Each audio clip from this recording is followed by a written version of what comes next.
For today's vlog, mag-a-adjust ako ng valve clearance ng ating motor, no?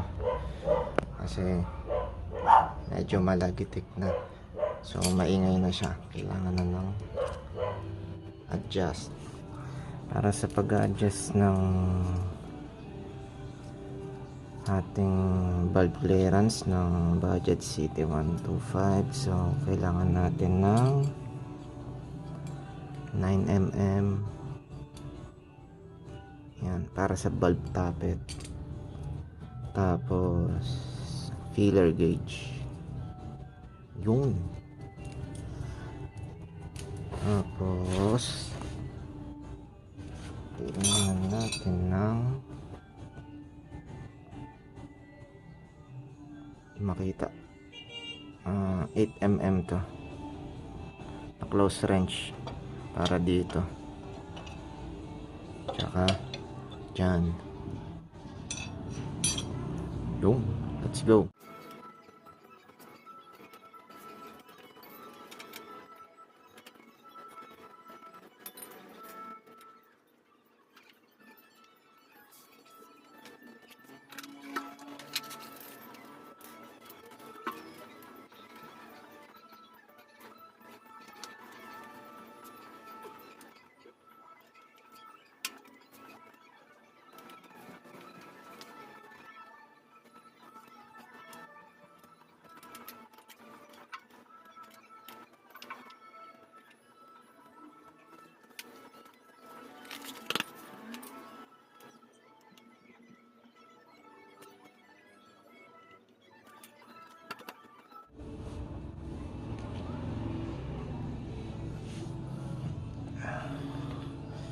Ayan guys, na-open ko na siya gamit ng 8mm na wrench. Yan, dito rin sa ayun, tinanggal ko na rin pala yung spark plug. Yan, para sure. Sabi nila para wala raw compression. Totoo ba yun? Guys, sa pag top dead center nito, kailangan yung letter T is yan, nandyan. Tapos dapat gumagalaw tong exhaust, gumagalaw rin tong intake. Yan.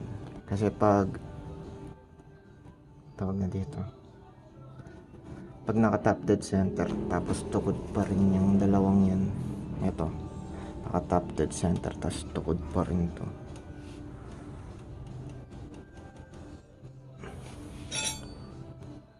ibig sabihin nun overlap. Hindi ko alam, basta overlap daw eh. Yan, basta kailangan gumagalaw to, gumagalaw rin yan. Gets? Yan, kailangan yung T nandyan sa taas, yung R hindi masyadong kita, ngayon nasa baba. Maigpit naman yung chain natin, timing chain maigpit. Kasi ito, dalawang guhit na yan, magkatapat yan dito. Yun. Kaso nga pala guys, sa pag-adjust ng valve clearance ng CT150, ayan, ang intake clearance nya is 0.05 sa intake, at ang exhaust naman is 0.10mm. ayan, check nyo na lang yan guys. Yan yun sa CT150.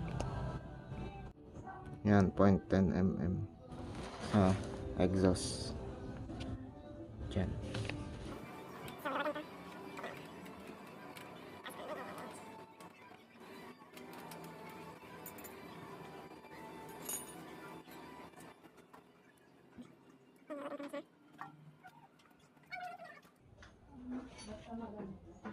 Hanawagan ko na siya guys, tapos ipasok tong 0.10mm sa exhaust. Yan, masyado siyang maluwag. Ngayon, pihitin natin to. Itong nasa taas niya. Pag naluwagan na natin yan, itong 9mm na nut, pihitin naman natin pahigpit. Okay.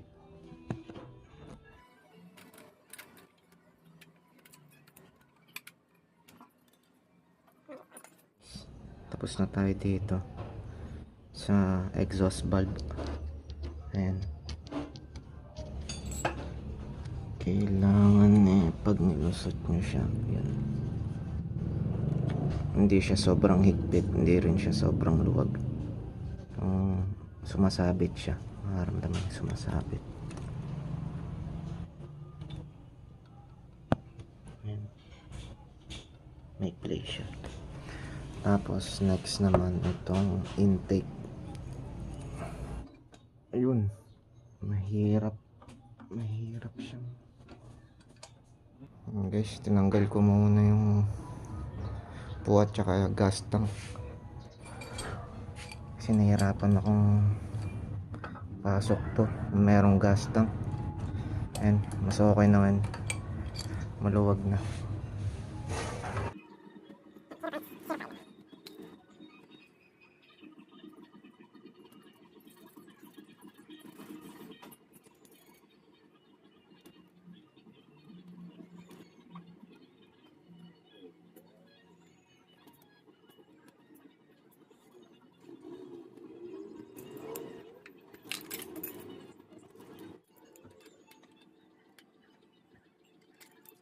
Isang valve. Ngayon, pag isasoli na natin, linisan muna natin to, mga o-ring nya. Tandaan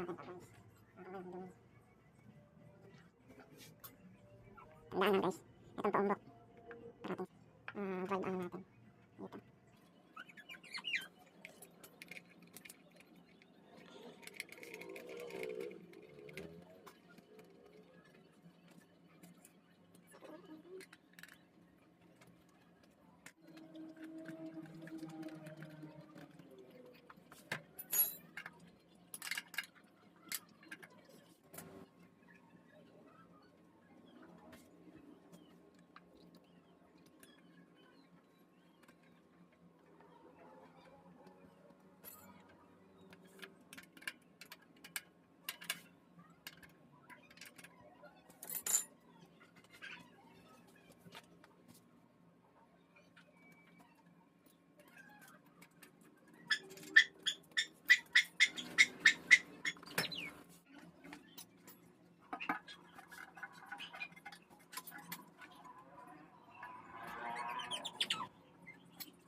Yan guys, okay na, ikabit ko na, testing na.